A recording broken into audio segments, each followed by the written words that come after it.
Digital arrest. ಇದು digital arrest ಅಂತಕ್ಕಂಥದ್ದು ಯಾವುದೇ ಕಾನೂನಿನಲ್ಲಿ ಇಲ್ಲ. ಇದು ಅವರು ಅಪರಾಧಿಗಳು ಮಾಡಿಕೊಂಡಿರ್ತಕ್ಕಂಥ ಒಂದು ವ್ಯವಸ್ಥೆ. ಫಾರ್ ಎಕ್ಸಾಂಪಲ್ ಯಾರ್ದೋ ಒಂದು ಮೊಬೈಲಿಗೆ ಒಂದು ಫೋನ್ ಬರುತ್ತಾ, ನಿಮ್ಮ ಆಧಾರ್ ಕಾರ್ಡು ಅಥವಾ ನಿಮ್ಮ ಮೊಬೈಲು ದುರ್ಬಳಕೆ ಆಗಿದೆ, ನಿಮ್ಮ ಇದರಲ್ಲಿ ಕೋಟ್ಯಾಂತರ ರೂಪಾಯಿ ವಹಿವಾಟಾಗಿದೆ, ಡ್ರಗ್ಸ್ ಎಲ್ಲ ನಿಮ್ಮ ಇದರಲ್ಲಿ ಮೂವ್ಮೆಂಟ್ ಆಗಿದೆ, ಇಲ್ಲಿಗಲ್ ಆ್ಯಕ್ಟಿವಿಟೀಸಿಗೆ ನಿಮ್ಮ ನಂಬರು ಆಧಾರ್ ಕಾರ್ಡು ಬಳಕೆ ಆಗಿದೆ ಅಂತಂದು ಮೊದಲು ಹೆದರಿಸ್ಬಿಟ್ಟು ಇಲ್ಲ ಇದು ವೆರಿಫಿಕೇಷನ್ ಆಗಬೇಕು, ನಾವು CID ಅವರು ಅಥವಾ CBI ದವರು ಅಥವಾ ಟ್ರೈದವರು ಅಂತಂದು ಬೇರೆ ಬೇರೆ ಹೆಸರು ಹೇಳ್ಕೊಂಬಿಟ್ಟು ನಿಮ್ಮನ್ನ ವಿಚಾರಣೆ ಮಾಡಬೇಕಾಗಿದೆ, ನಾವು ನಿಮಗೆ ನೋಟಿಸ್ ಕಳಿಸ್ತೀವಿ, ಬಂದು ವಿಚಾರಣೆಗೆ ಹಾಜರಾಗಿ ಮುಂಬೈಗೆ ಬನ್ನಿ, ಡೆಲ್ಲಿಗೆ ಬನ್ನಿ ಅಂತ ಅವ್ರ ಆಫೀಸ್ ಅಡ್ರೆಸ್ ಹೇಳ್ತಾರೆ. ಇಲ್ಲ ನಾವು ಬರೋಕ್ಕಾಗಲ್ಲ, ಅಷ್ಟು ದೂರ ಬರೋಕ್ಕಾಗಲ್ಲ ಅಂತಂದರೆ ನೀವು ವೀಡಿಯೋ ಕಾಲ್ ಮುಖಾಂತರ ವಿಚಾರಣೆನ ಎದುರಿಸಿ ಅಂತಂದು ಅವರಿಗೆ ವೀಡಿಯೋ ಕಾಲ್ ಮಾಡೋಕ್ಕೆ ಒಂದು ಪ್ರೊವೋಕ್ ಮಾಡ್ತಾರೆ.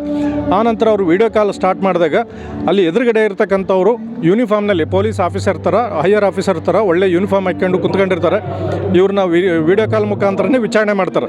ವಿಚಾರಣೆ ಮಾಡಿಬಿಟ್ಟು ಅವ್ರೇನಂತಾರೆ, ಇಲ್ಲ ನೀವು ನಿಮ್ಮ ಅಕೌಂಟು ದುರ್ಬಳಕೆ ಆಗಿದೆ, ಇದನ್ನು ನೀವು ಮಾಹಿತಿ ಕೊಡಲೇಬೇಕು, ಇಲ್ಲ ಅಂತಂದರೆ ನೀವು ಅಪರಾಧಿಗಳಂತ ನಾವು ಟ್ರೀಟ್ ಮಾಡ್ತೀವಿ, ಇದ್ರ ಬಗ್ಗೆ ಹೆಚ್ಚಿನ ಮಾಹಿತಿ ಕೊಡಿ ಅಂತ ಅವ್ರನ್ನ ತಾಸುಗಟ್ಟಲೆ ಇಂಟ್ರಾಗೇಷನ್ ಮಾಡಿ ಕೊನೆಗೆ ಇಲ್ಲ ನಿಮ್ಮ ದುಡ್ಡು, ನಿಮ್ಮ ಅಕೌಂಟಿಗೆ ಬಂದಿರತಕ್ಕಂಥ ದುಡ್ಡು ಅಥವಾ ನಿಮ್ಮಲ್ಲಿ ಇರತಕ್ಕಂಥ ದುಡ್ಡು ನಾವು ವೆರಿಫಿಕೇಷನ್ ಮಾಡಬೇಕಾಗಿದೆ, ಇದನ್ನು ನೀವು ಡಿಪಾಸಿಟ್ ಆಗಿ ಅಥವಾ ಇಷ್ಟು ಅಮೌಂಟನ್ನು ಕೊಡಬೇಕು ಅಂತಂದು ಅವ್ರನ್ನ ಪುಸಲಾಯಿಸ್ಬಿಟ್ಟು ಅಥವಾ ಎದುರಿಸಿಬಿಟ್ಟು ಅವರು ದುಡ್ಡು ಹಾಕ್ಸಿಕೊಳ್ತಕ್ಕಂಥದ್ದು.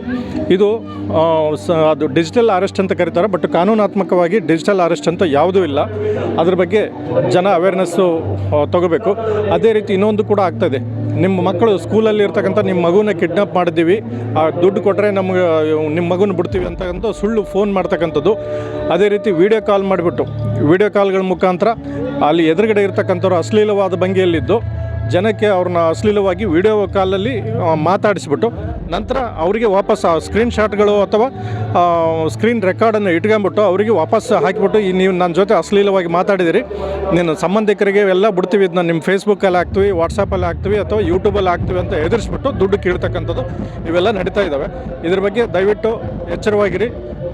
ಇವಕ್ಕೆಲ್ಲನೂ ಸಪೋರ್ಟ್ ಮಾಡ್ದಂಗೆ ಮುಂಜಾಗ್ರತಾ ಕ್ರಮ ತೊಗೊಂಡ್ರೆ ಇವೆಲ್ಲದರಿಂದ ದೂರ ಇರ್ಬೋದು ಅಂತ ಹೇಳೋದಕ್ಕೆ ಇಷ್ಟಪಡ್ತೀನಿ.